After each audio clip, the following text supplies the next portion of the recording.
আসসালামু আলাইকুম, welcome to learning IT HD. আর সাথে থাকছি আমি মাসুদ মিলন। চলুন আজকে আমরা মাইক্রোসফট ওয়ার্ডের একটি দারুণ ট্রিক শিখে নিই।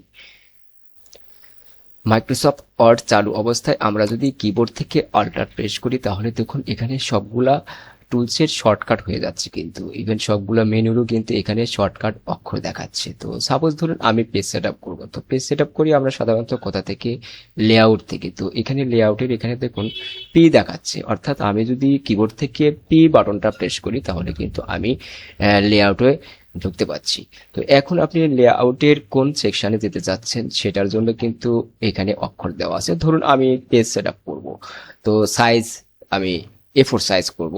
তো সেই ক্ষেত্রে কিন্তু এখানে শর্টকাট দেখাচ্ছে হচ্ছে এস জেড। তো আমি যদি কিবোর্ড থেকে এস এবং জেড চাপি তাহলে কিন্তু আমি এখানে পেজ সেটআপে যেতে চাচ্ছি, যেতে পারছি। তো এখন এখানে দেখুন আমি যদি মোর পেপার সাইজ চাই তাহলে কিন্তু অথবা আমি এখান থেকে অ্যারো কির মাধ্যমে আমি কিন্তু আপ ডাউন অ্যারো কির মাধ্যমে কিন্তু আমি এখান থেকে পেজটা সেট আপ করে নিতে পারছি।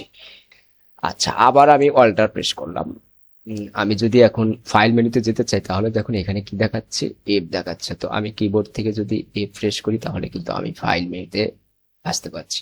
এখন দেখুন আমি প্রিন্ট করব, তো প্রিন্ট করার জন্য এখানে কি দেখাচ্ছে, পি। তো আমি কিবোর্ড থেকে যদি পি বাটনটা প্রেস করি তাহলে দেখুন প্রিন্টের অপশন চলে আসছে। এখন আপনি কোন সেক্টরে কাজ করতে চাচ্ছেন সেটি দিতে পারেন। ধরুন আমি কপিসের এখানে 5 আমি 6 লিখবো, তো এখানে দেখেন দেখাচ্ছে হচ্ছে এন। তো আমি যদি এখানে এন প্রেস করি তাহলে কিন্তু আমি পেজ সেট আবার এই অপশনে আসতে পারছি। তো আমি এখন যে কয় কপি দরকার আমি কিন্তু কপি এখানে লিখে প্রিন্ট করলেই হয়ে যাচ্ছে।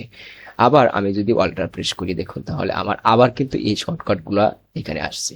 এখন এখান থেকে আমি যে কোনো কাজ কিন্তু এভাবে প্রত্যেকটা অক্ষর দিয়ে কিন্তু আমরা করতে পারছি। তো ধন্যবাদ। ভিডিওটি ভালো লাগলে অবশ্যই লাইক কমেন্ট শেয়ার করতে ভুলবেন না। আর পরবর্তী ভিডিও দেখার আমন্ত্রণ রইল। সে পর্যন্ত সবাই ভালো থাকবেন।